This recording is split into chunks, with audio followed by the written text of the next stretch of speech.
ابھی ایک کتاب آئی ہے چند مہینوں پہلے ایک سائنسداں کی، اور اس نے بگ بینگ کی تھیوری کو باقاعدہ غلط ثابت کیا ہے، اور اس نے اس بات کو ثابت کرنے کی کوشش کی ہے کہ کائنات قدیم ہے۔ تو اس سے ثابت ہوا کہ سائنس ہمیشہ بدلتی رہتی ہے۔ ایک گھر بھی بغیر کسی سربراہ خاندان کے نہیں چل سکتا، ایک دکان کسی مالک کے بغیر نہیں چل سکتی، ایک تنظیم کسی سربراہ کے بغیر نہیں چل سکتی، ایک ملک کسی وزیر اعظم اور صدر کے بغیر نہیں چل سکتا۔ تو آپ یہ کیوں چاہتے ہیں کہ یہ کائنات بغیر اس کائنات کے خالق اور اس کے مالک چلے؟ وہ نہایت ہی آؤٹ ڈیٹڈ 1300 سال پرانا اعتراض کے جس کا جواب دے دیے ہوئی صدیاں بیت چکی ہیں وہ لے کر آ رہا ہے۔ ان کی وجہ سے اسلام بڑا مضبوط ہوا ہے، یہ بات طے ہے۔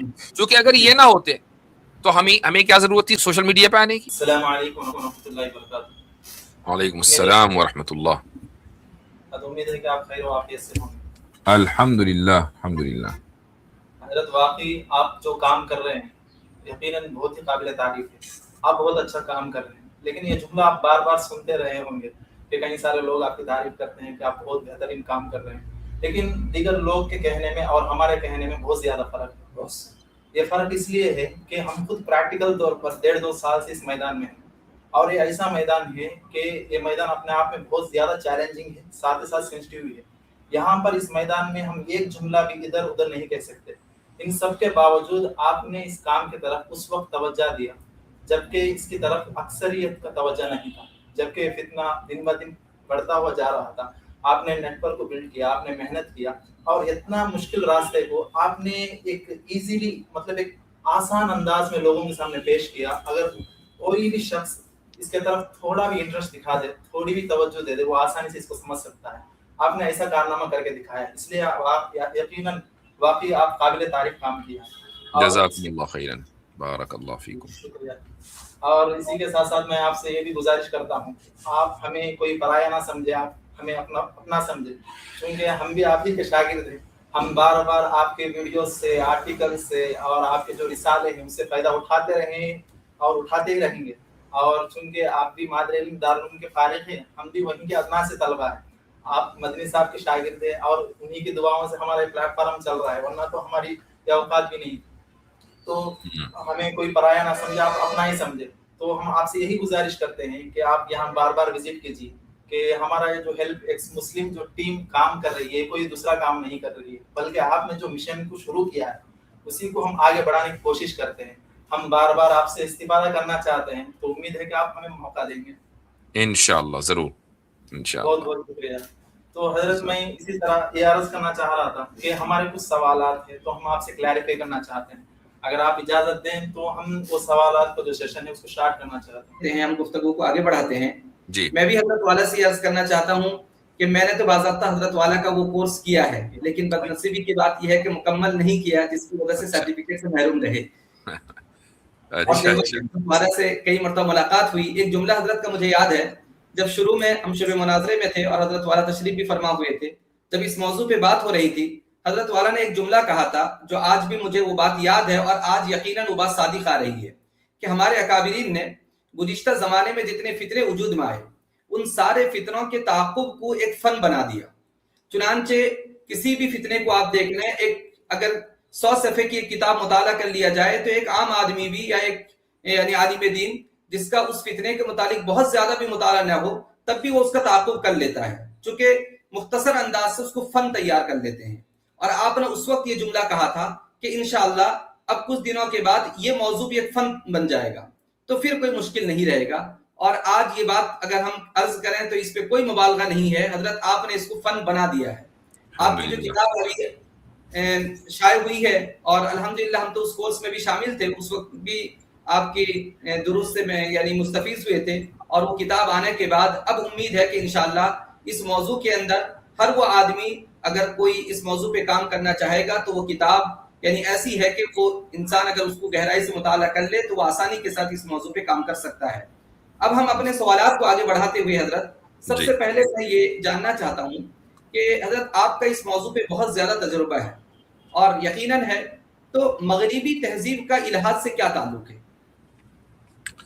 بسم اللہ الرحمن الرحیم، الحمد للہ رب العالمین والصلاة والسلام علی سید الانبیاء والمرسلین وعلی آلہ وصحبہ اجمعین، اما بعد۔ آپ نے جو پہلا سوال کیا ہے کہ مغربی تہذیب اور الحاد کا آپسی ربط، تو الحاد کی تاریخ موجودہ مغربی تہذیب کی تاریخ سے پہلے کی ہے. یعنی پہلا ملحد حضرت عیسیٰ ابن مریم علیہ الصلاۃ والسلام سے تقریباً 250-300 سال پہلے تاریخ نے بیان کیا ہے کہ وہ کس زمانے میں تھا. تو اس سے پہلے ملحد رہے ہوں گے لیکن تاریخ نے ان کو ریکارڈ نہیں کیا ہے. پہلے ملحد کو ڈیموکریٹس کے نام سے ایک ملحد تھا، وہ تقریباً 250-300 سال پہلے تھا.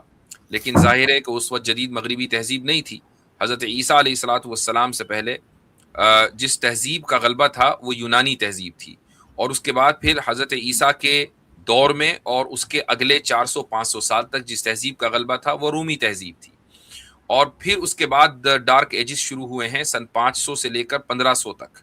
یہ 1000 کا عرصہ ہے، 1000 سال کا، کہ جس کو ہم ڈارک ایجز بولتے ہیں، یعنی مغربی تہذیب کے حوالے سے. ہمارے اعتبار سے تو وہ گولڈن ایج ہے. اس کے بعد پھر 1500 کے بعد جو تحریک شروع ہوئی ہے، یہ یہاں سے تحریک اصلاح، تحریک ترجمہ، رینیسانس، یہ ساری تحریکیں شروع ہوئی ہیں. اور پھر ماڈرنزم، پوسٹ ماڈرنزم، یہ سب ان 400-500 سالوں کے اندر ہوا ہے.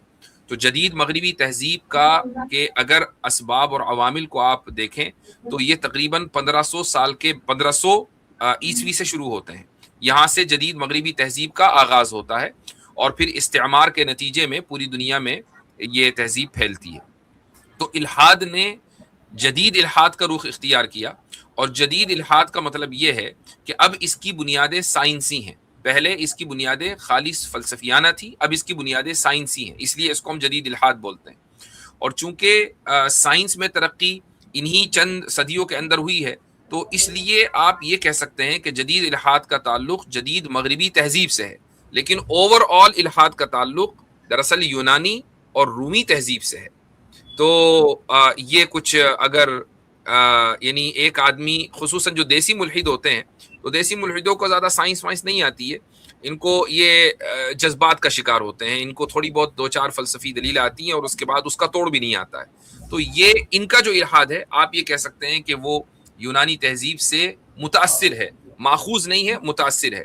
لیکن جو مغربی دنیا میں جو لوگ ملحدین بیٹھے ہیں، وہ فلسفے سے بھی واقف ہوتے ہیں اور سائنس سے بھی واقف ہوتے ہیں. ان کا الحاد جدید مغربی تہذیب سے متاثر ہے. تو حضرت اسی طرح ابھی میری آواز کلیئر ہے نا؟ ہاں بہتر ہے جی. تو اسی طرح ایک اور سوال میں آپ سے یہ پوچھنا چاہتا ہوں. آپ بار بار یہ جملہ کوٹ کرتے ہیں کہ آپ جب بھی حدیث سے بات کرتے ہیں تو ادھر ادھر کے بجائے آپ خدا کے وجود پر لے کے آ جائیں.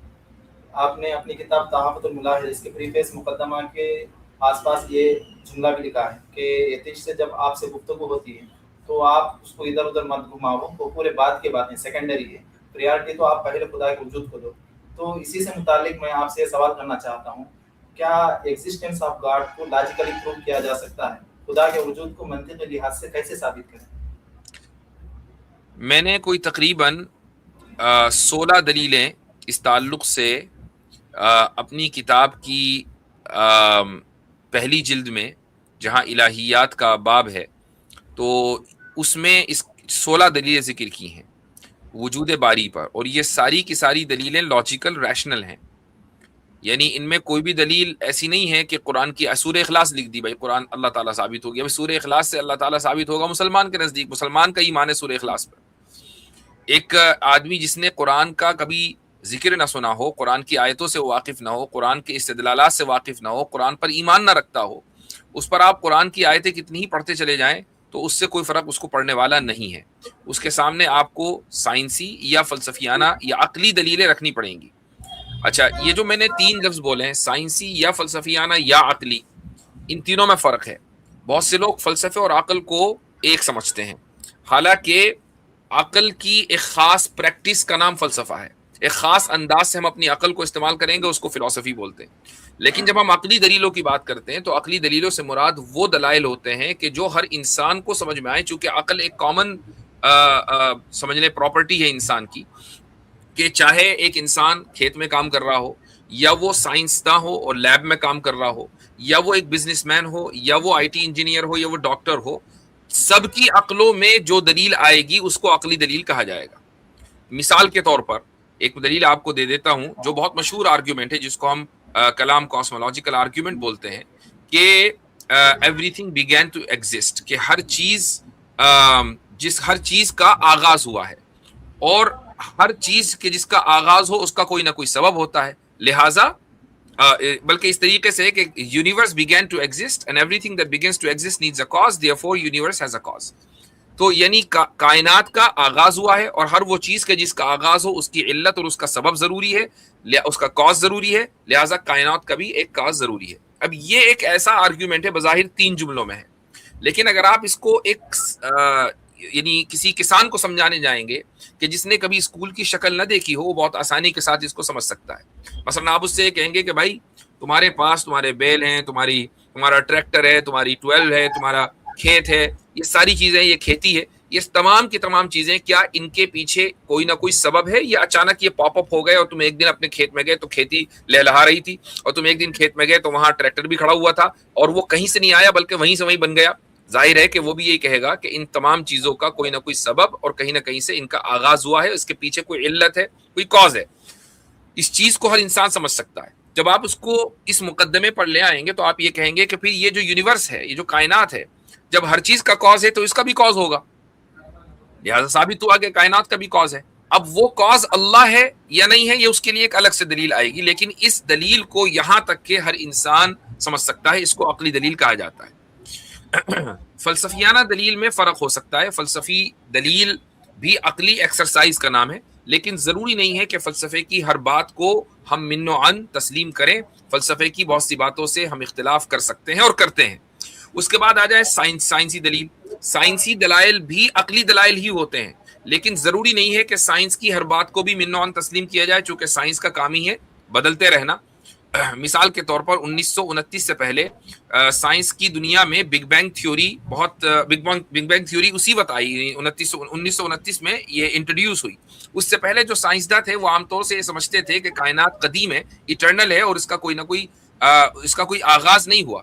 یہاں تک کہ آئنسٹائن نے جب کیلکولیشن کی تو اس کو بھی یہ احساس ہوا اس کیلکولیشن میں کہ کائنات کا آغاز ہونا چاہیے، کائنات ایٹرنل نہیں ہونی چاہیے، لیکن اس نے اس کا اظہار نہیں کیا.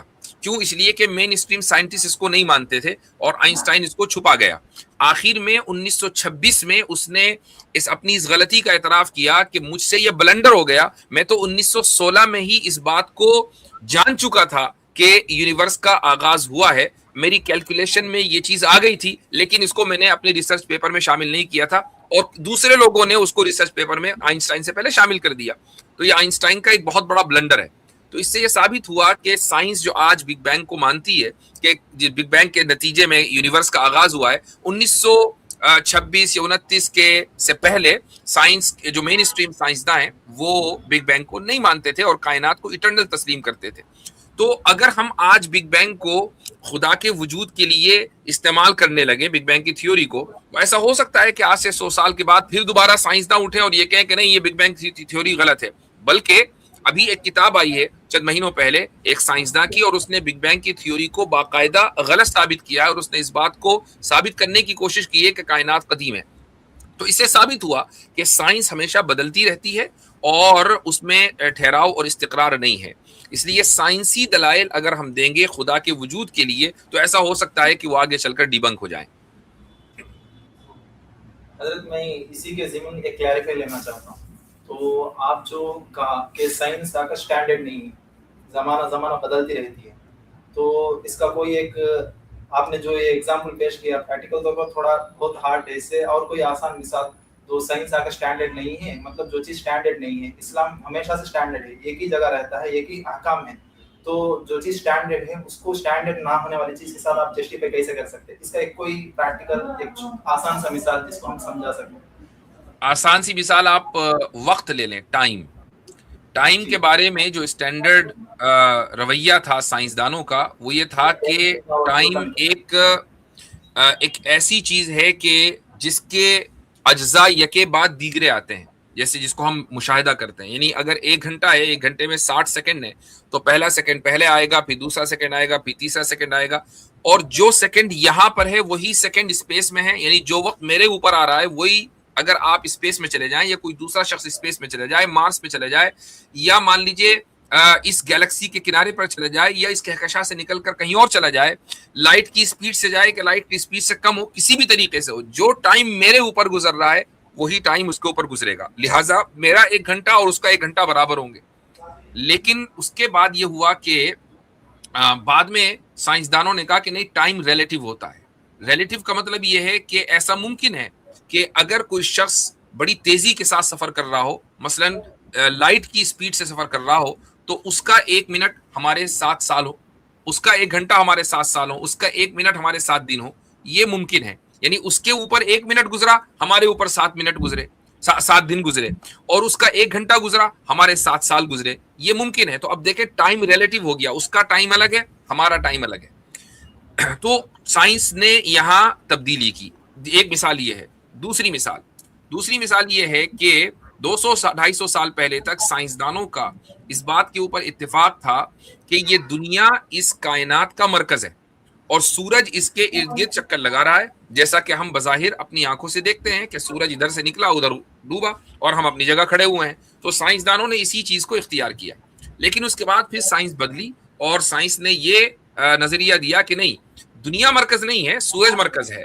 اور وہ اس طریقے سے کہ دنیا سورج کے ارد گرد چکر کاٹ رہی ہے, سورج چکر نہیں کاٹ رہا ہے دنیا کے ارد گرد. پھر اس کے بعد اس میں تبدیلی ہوئی, اور وہ تبدیلی ہوئی کہ نہیں, سورج بھی چکر کاٹ رہا ہے, لیکن سورج دنیا کا چکر نہیں کاٹ رہا ہے, وہ اپنی کہکشاں کا چکر کاٹ رہا ہے. تو یہ جو تبدیلیاں ہوتی رہتی ہیں, اس سے یہ پتا چلتا ہے کہ سائنس میں ترقی ہو رہی ہے, پروگریس ہو رہی ہے. اور جیسے جیسے انسانی علم آگے بڑھتا ہے, انسانی علم میں ارتقاء ہوتا ہے, انسان کی معلومات میں اضافہ ہوتا ہے, تو اور نئی نئی ڈسکوریز ہوتی ہیں, تو سائنس کی تھیوریز بدل جاتی ہیں اور پرانی تھیوری آؤٹ ڈیٹڈ ہو جاتی ہے. اب اگر ہم یہ کہیں کہ بھائی نہیں, ہماری جو دلیل ہے خدا کے وجود کی وہ خالص سائنسی ہوگی, اور سائنس آگے جا کر بدل جائے, پھر آپ کیا کریں گے؟ تو وہ دلیل تو بیکار ہو گئی. تو اس لیے ہم سائنسی دلیلوں کو خدا کے وجود کے لیے استعمال کرنے کو کم سے کم میں ذاتی طور پر ترجیح نہیں دیتا ہوں. جی جزاک اللہ.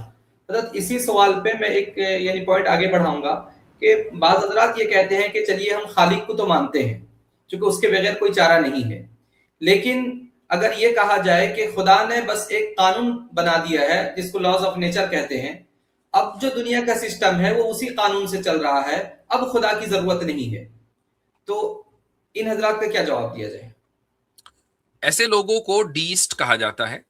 ڈیزم کا مطلب یہ ہے کہ جو خدا کے وجود کے قائل ہیں اور یہ کہتے ہیں کہ خدا نے ایک قانون بنا دیا ہے یا کائنات بنا دی ہے, اب خدا ہماری زندگیوں میں انٹرفیئر نہیں کرتا ہے. تو گویا کہ عربی زبان میں ایسے لوگوں کو معطلہ کہا جاتا ہے, یعنی یہ تعطیل کے قائل ہیں. تعطیل کا مطلب یہ ہوا کہ خدا کو انہوں نے سسپینڈ کر دیا, کہ خدا نے تخلیق کرنے کے بعد اب اس کا کام ختم. یہ آرگیومنٹ ہی نہیں ہے بلکہ صرف دعویٰ ہے, یہ کلیم ہے. یعنی اس کا جواب اس وقت ہوگا جب ان کی طرف سے کوئی دلیل آئے گی. ڈیسٹ کی طرف سے کوئی دلیل نہیں آتی, صرف ایک سوال آتا ہے دعوے کی شکل میں کہ بھئی ٹھیک ہے خدا ہے, ہم نے مان لیا, خدا نے قوانین بنا دیے, لیکن اب خدا کی کوئی ضرورت نہیں ہے. یہ دعویٰ ہی تو ہوا نا. اس کی دلیل کیا ہے کہ خدا کی ضرورت کیوں نہیں ہے؟ یہ تو وہ ثابت کریں گے کہ اب خدا کی ضرورت کے بغیر اور یہ قوانین چل سکتے ہیں. اس کو ایک مثال سے میں سمجھانا چاہوں گا. مثلاً, اور ظاہر ہے کہ یہ مثال ہم اس لیے دے رہے ہیں تاکہ ہمارے ذہنوں میں یہ چیز آسانی کے ساتھ بیٹھ جائے. اس میں تشبیہ مقصود نہیں ہے, بغیر کسی تشبیہ کے. آپ دنیا کے کسی بھی ملک میں رہیں اور وہاں پر تقریباً 99 سے زیادہ فیصد ممالک میں کوئی ایک آدھی ملک ہوگا ایسا شاید, لیکن میں نہیں سمجھتا, دنیا کے تقریباً ہر ملک میں کانسٹیٹیوشن موجود ہے, اور اس کانسٹیٹیوشن کی روشنی میں وہ ملک چلتا ہے, اور پھر وہاں پر قوانین بھی موجود ہیں. لیکن اگر یہ مطالبہ کیا جائے کہ ایک مرتبہ جب کانسٹیٹیوشن بن گیا اور قوانین مرتب ہو گئے تو پھر حکومت کی کیا ضرورت ہے؟ حکومت کی تو ضرورت ہونی نہیں چاہیے, نہ کسی وزیر اعظم کی ہو, نہ کسی صدر کی ہو, نہ کسی لا گیور کی ہو, لیجسلیٹرز کی ہو, کسی اسمبلی کی ضرورت نہ ہو, کسی پارلیمنٹ کی ضرورت نہ ہو. بس قانون بن گئے, اب یہ قوانین اپنا کام کرتے رہیں گے. تو کیا قانون کو خود سے کام کرتے ہوئے کسی نے دیکھا ہے؟ قوانین بننے کے بعد قوانین کا امپلیمنٹیشن ضروری ہے, اور قوانین کا امپلیمنٹیشن کون کرتا ہے؟ یہ